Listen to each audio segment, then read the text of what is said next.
Eu sou Juvenal Paiaiá e sou cacique do povo Paiaiá, indígena Paiaiá, né? E a versão que a gente tem do rio Tinga é uma versão baseada, evidente, nas histórias deixadas pelo nosso povo, nossos ancestrais, e também uma versão pesquisada nos anais da história do colonizador, né? Ou seja, a versão que a gente tem é que o rio ele foi encontrado por um grupo de entradistas, né?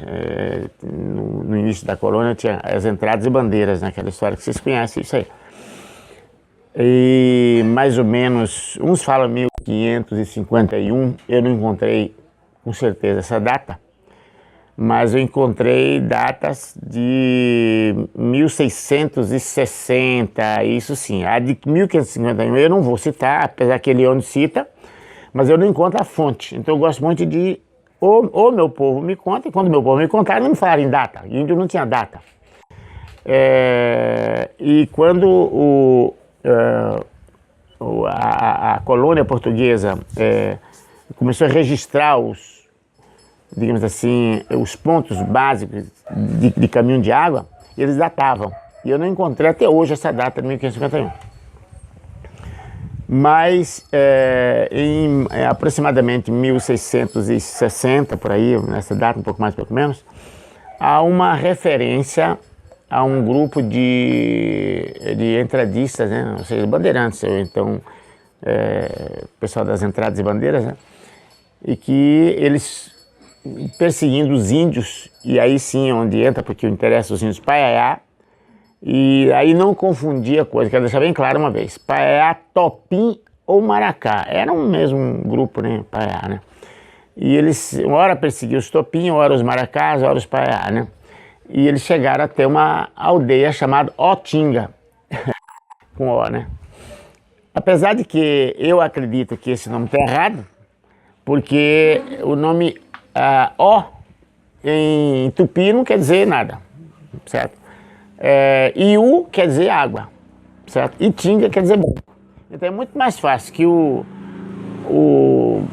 sujeito lá, o português, né, errou e não, ouvindo os índios não conseguiu entender e botou O Tinga, do que a gente acreditar que o índio ia errar e ia chamar O Tinga, ou seja, o que? Branco. Alguma coisa branca, ou branco, não ia dizer isso. Então isso aí é um dos dados, um dos lances. A outra questão que eu me refiro, pulando todo esse período aí, é que o rio Tinga, me parece assim, que ele sempre esteve ligado ao colonizador, na questão da produção, né? E também às águas do Paraguaçu. Todas as vezes que você vê alguém falando do rio Tinga, da região de Utinga, da aldeia de Utinga, você encontra normalmente ele subindo o Paraguaçu, certo? Então há uma referência sobre o Orobó. E o Orobó, hoje nós sabemos Rui Barbosa como Orobó, mas na verdade o que a gente acredita é que não era nada de Rui Barbosa, era exatamente aquela região de Itaetê, aquela região de Andaraí, a região da Chapada Diamantina. Então o rio Tinga está ligado ao rio Santo Antônio, que por si está ligado à bacia do Paraguaçu. O que eu posso falar, por exemplo, mais recente, fazendo um salto muito grande, né? Eu nasci aqui, claro, então eu tenho assim, uma convivência de 3 gerações. E eu me lembro muito bem de como esse rio era usado, digamos, na década de 50, e como os meus parentes diziam que ele era usado nas décadas anteriores, ou seja, até no século XIX, por volta de 1800, por aí, né? Por volta de 1800, na década de 80 do século XIX, houve uma tendência do pessoal plantar cana. Apesar de que a cana-de-açúcar já tinha fracassado no Nordeste todo, mas eles plantavam e faziam rapadura. E essa área da beira do rio Tinga foi ocupada por uns italianos. Eu não tenho essa documentação, mas eu acredito que seria exatamente os peregrinos, Belas, né? Esse pessoal que chegou, eu acho que, me parece, depois do século XX já, ou seja, 1915, 20, por aí, certo? Os parentes desse pessoal. Eu não tenho convicção disso, não tenho pesquisa disso. Mas tenho convicção, por exemplo, que era necessário, por exemplo, que houvesse um sistema de irrigação. E o sistema de irrigação foi exatamente quando se abriram os dois canais do rio. Então me parece que os canais, esses dois canais que saem desse açude, como a água não tinha força para jogar, digamos, nos canais, eles fizeram então um açude. E como não tinha material, não tinha cimento naquele tempo, certo? E pedra era, de certa forma, difícil de você represar a água, e tinha muita madeira aqui. Aí eles cortavam com a serra, certo? Isso aí eu lembro que meu avô contava essa história. E olha que já era do pai dele. E por isso que quando alguém aí em Utinga fala, porque a barragem foi construída em 1970, a gente sabe que não é verdade. Certo? Isso eu tenho convicção. Aí meu avô até, inclusive, contava que era uma serra, eles pegavam troncos de madeira grossos e serravam, certo? Assim, né? Alguém ficava em cima de um giral, a madeira ficava, digamos, no horizontal, e um serrador ficava embaixo e ficava puxando aquela serra. Aí eles tiravam pranchões de madeira, mais ou menos assim, e colocavam para tampar o rio. Então o rio foi feito, essa barragem foi feita assim. E os meus avós, antes do meu avô, inclusive meu avô materno, e foi eles que fizeram esse trabalho, certo? Nós nascemos ouvindo essa história. Bom, então a água foi jorrada para os dois canais. E aí, um desses, que eu não sei também quem é, desses italianos, ajudou na construção do canal. Uma das pessoas que eu sei o nome, que deve ser realmente ainda dos anos 1800, era um sujeito que chamava-se Jacinto. E hoje minha irmã mais nova, tem o nome desse Jacinto, que meu pai tinha, assim, de certa forma, um contato com ele e tal. E eu não lembro mais o nome das outras pessoas. Eu não consegui identificar o nome dessas pessoas. Aí o pessoal fala em seu Teté, fala em um senhor chamado de senhor Reno, que parece que é da família dos peregrinos, né? Porém, esses já são bem mais novos. Eles não pegaram isso, com certeza não. Porque eles têm mais ou menos a idade do meu pai, a idade mais ou menos mais nova do que meu avô, e meu avô contava isso que ouviu dos outros. Então veja só que é uma história muito complexa, né? É uma história que precisa ser alguém quiser contar a história do Rio Tinga, não precisa ficar pensando que vai descobrir ela, ouvindo as pessoas. Tem que ir fundo, tem que ir nos cartórios, tem que pesquisar com muita profundidade. Então o rio, ele serviu como um sustentáculo dessas pessoas. E a vila da cabeceira do rio, ela foi uma das vilas, por exemplo, não das primeiras que surgiu, até, eu diria assim, até na Bahia, né? O problema é que quem despertou, na verdade, a região foi quando eles descobriram o garimpo, né? E o pessoal que vinha para o garimpo passava por aquela estrada do Moço Chapéu, que é do Bonito, né? E, consequentemente, foi o Riachão que deu o grande na vida da região. Quando o Riachão desenvolve, Cabeceira do Rio não tem estrada, certo? Então, consequentemente, ela morre, certo? Aí ficou chamado de Comicim. O que é Comicim? É comercinho, né? Um comércio pequeno. Aí é aquela velha corruptela, né, de você diminuir as coisas, né, e ficava Comicim, certo? E ela foi durante muitos anos, chamado, o pessoal que morava na região, eu vou para o Comicim, comprar gás, comprar, digamos assim, a lamparina, comprar feijão, ninguém comprava, porque aqui raramente alguém comprasse alimento, porque aqui produz tudo, mandioca, produzia feijão, produzia tudo, né? E produzia muito gado, essa região toda produzia muito gado, agora que não produz mais. Bom, então o que ocorre? O que ocorre é que os córregos faziam então a água de regrar, certo? A água aí, na corruptela, água de rega, ou seja, de regar, certo? E os canais jogavam água sem bomba, sem nada. E então usou-se isso durante muitos anos. Essas famílias daqui, que ainda existem, todas viveram desse comércio, dessa produção. E produzisse o quê? Cana, certo? Fazer rapadura. E o engenho era ali, produzia-se cachaça, né? Mas principalmente a rapadura mesmo, né? Depois da rapadura, ela passou, a fase da rapadura passou. Isso é verdade, a fase da rapadura passou. Passou quando o açúcar, por exemplo, começou a ser refinado e começou a chegar nas vilas. É bom a gente entender isso, por quê? Porque o grande comércio não chegava nas vilas, ele chegava na cidade. Quando o caminhão, por exemplo, começou a chegar nas cidades, ele trazia a mercadoria e tinha venda na cidade, mas nas vilas não chegava. Então o sujeito adoçava o café com a rapadura, o cara da vila. Já o cara da cidade começou a adoçar com açúcar. À medida que a vila começou a receber também o produto industrializado, aí esse produto artesanal deixou de existir. Aí você deixou, por exemplo, de comprar, digamos, o feijão de corda, deixou de comprar, por exemplo, um prato de farinha, você começou a comprar ele, por exemplo, em quilo, porque aí já tinha, no caso assim, as balanças de precisão e etc. Ou seja, todo esse comércio, certo, que era o pequeno comércio da vila, essa pequena porção da vila, ela sumiu, ela passou a imitar a cidade. Haja vista, uma vila desse tamanho hoje tem 3 mercadinhos, né? E pequenininho, mas ele é parecido, né, a imitação. O que é que o Rio, então, o que aconteceu com o Rio nessa passagem? Aconteceu que a descoberta, por exemplo, de nova tecnologia, o avanço, por exemplo, chegaram as bombas. E quando chegou as bombas, ora, com uma água dessa, uma água doce dessa, uma água maravilhosa dessa, né? Você vai imaginar e ficar fazendo pequenas irrigações, você vai fazer grandes irrigações. E aí, as áreas onde a água de regra não chegava, de regar, não chegava, e eles jogaram com a bomba. Bom, quando a bomba começou a desenvolver um papel, digamos, de tecnologia, o que acontece?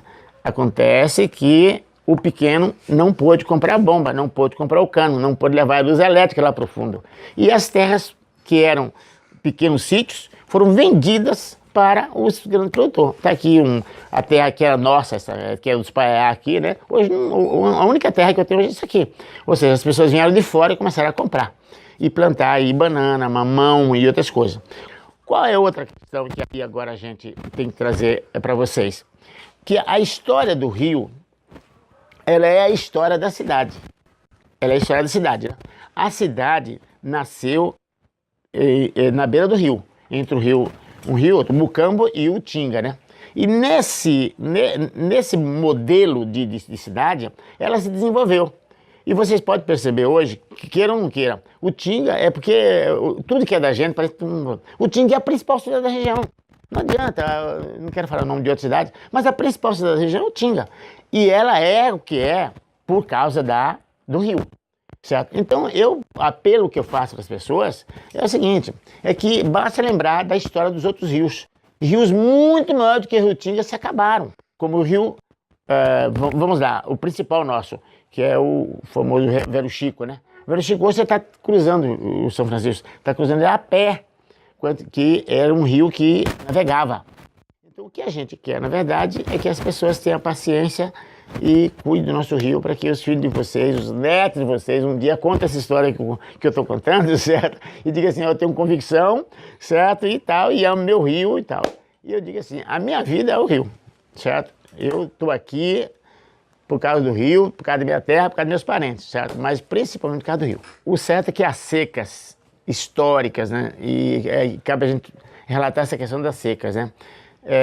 A seca não é questão, não é coisa de recente. Na época da colonização já tinha grandes secas, as pessoas já consideravam essa região, por exemplo, do semiárido como semiárido, etc.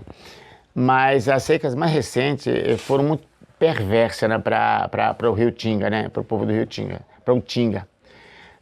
E uma das coisas que aconteceu é que o rio não atendia mais, por exemplo, a cidade de Wagner, não atendia mais, por exemplo, o pessoal de Andaraí, Boa Vista do Tupim, etc. Não chegávamos no Santo Antônio. E aí houve muitas reclamações, o pessoal dizia que era por causa da barragem. A barragem tem 300 anos. que era por causa dos canais. Os canais realmente tem 300 anos, então não é canal, não é barragem, né? A seca, não é a seca em 1500 já tinha seca aqui, e seca às vezes de 10 anos, certo? Nem penso que é de agora não. Euclides da Cunha já fala dessas secas brabas aí, né? O que a gente percebe é que, na verdade, não se deu, digamos, não se tomou cuidado com a quantidade de água que se dá do rio, né? As cidades começaram a tirar mais água também, tudo isso aumentou a população, uma série de questões que tem que ser analisada, né? Mas uma das principais questões é que realmente deu problema. E aí o prefeito atual, né, o prefeito Joilson, ele convidou a gente para a gente debater essa questão. E nós sentamos e convidamos técnicos, convidamos a Secretaria de Recursos Hídricos do Governo do Estado, né? Conversamos até o pessoal, promotor público, e sentamos aqui na cabeceira do rio e discutimos a questão do rio. Então hoje a questão do rio é um caso de ciência e de política também, e de polícia também, certo? A questão do rio. Essa nossa intervenção, eu acho que ela foi boa porque ela teve uma ação, e uma das ações foi a limpeza do rio, certo? E nós começamos a limpar o rio de Wagner para cá, e aí foi todo mundo, foi fazendeiro, foi produtor de banana, foi o povo em geral, pessoas que nem roça tem, certo? E de repente nós fizemos um trabalho até aqui a barragem, né? Nós, um grupo aqui da cabeceira do rio que chama Grupo Cabeça. Ou seja, não é porque tem inteligência superior, é porque é Grupo da Cabeceira do Rio. Aí para não chamar Grupo da Cabeceira do Rio, chama o Grupo Cabeça, né? E os nativos no caso seriam os paiá, mas como aqui a maioria dessas pessoas são paiá, são índios e que não se assumem, né? Aí para não chamar os paiá, que aí é um grupo bem pequeno, nós chamamos o grupo nativo, né? O grupo nativo, o grupo cabeça e os paiá, e nós metemos a enxada para dentro e limpamos o rio, e o rio começou a correr mais com muita força, né? Agora ele está correndo, e eu acredito, por exemplo, que um trabalho para ser feito agora é plantar árvore, recompor as matas ciliares, entendeu? Com árvores nativas, né? Não trazer árvore de fora, tipo, eu diria assim, até mangueira, eu não concordo. Os 5 prefeitos da região, certo? Eles se demonstraram, o prefeito de Utinga, de Wagner, de Andaraí, o prefeito de Lagedinho e o de Lençóis. Foram os prefeitos que deram força para que, eu não quero nem saber que partidos são, eles que se reuniram, fomos lá com o governador deu uma força, certo? O secretário de Cultura esteve aqui, a diretora de INEMA esteve aqui, cada um fazendo o que pode, na verdade. Ninguém vai imaginar, por exemplo, que são 70 rios na Bahia, você de repente, vão salvar o Rio Tinga, não vai fazer isso, eles vão fazer um pouco para cada um. E quem tem que salvar o Rio Tinga somos nós que vivemos ao lado do Rio Tinga. E principalmente eu convidaria vocês, então, essa juventude bonita aí, certo? Que tira aí a blusinha bonita e vamos pro Rio.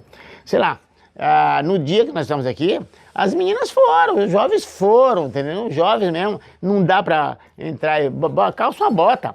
Ou seja, planta uma árvore, rega a árvore, ou seja, cultiva aquilo que você sabe fazer, aquilo que você pode fazer. A escola, por exemplo, se todas as escolas se prontificassem e ensinar, por exemplo, como recuperar o rio, uma matéria, deveria ser uma matéria, eu acho que deveria ser uma disciplina, certo? Olha aqui, como recuperar água, certo? Onde é que tem, quem é que tem uma fonte de água? Lá no meu avô tem uma fontezinha de água bem pequenininha, bora recuperar ela, certo? Então eu acho que seria talvez isso. Esse talvez seja o grande avanço que a gente precisa fazer.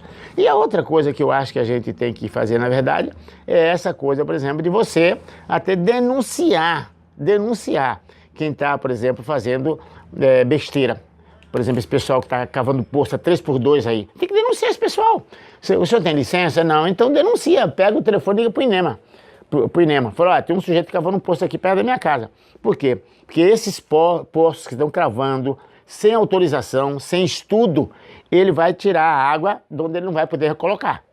Perfeito? A água está no subterrâneo, guardadinha lá. À medida que você vai tirando, sem controle, um dia vai faltar água lá embaixo. E a hora que faltar lá embaixo, o rio vai secar. Porque esse rio é um rio de pressão, certo? A água vem de algum lugar, tem alguma pressão e ele sobe, certo? E elimina. A hora que a água descer, então a pressão não vai ter. certo? Então é um estudo que nós precisamos fazer, mas botar na cabeça de vocês, certo? Que eu já tenho 70 anos, daqui um pouco eu pifo, acabou, né? Acabou o Juvenal. Vai ficar o vídeo, né? Vai ficar meu apelo, certo? E é exatamente o apelo que eu queria fazer para vocês. E como indígena, eu digo assim, o indígena tem uma convivência eterna com a natureza, né? E o que eu acho é o seguinte, nós podemos até criar uma luta contra os exploradores da água, os destruidores da água. O que nós não vamos vencer, porque o índio é uma categoria pequena. Mas então nós convidamos vocês que estão aí para a gente lutar a bem do rio, ao bem da vida, a água é vida, a bem de todos nós. É isso aí que eu poderia falar.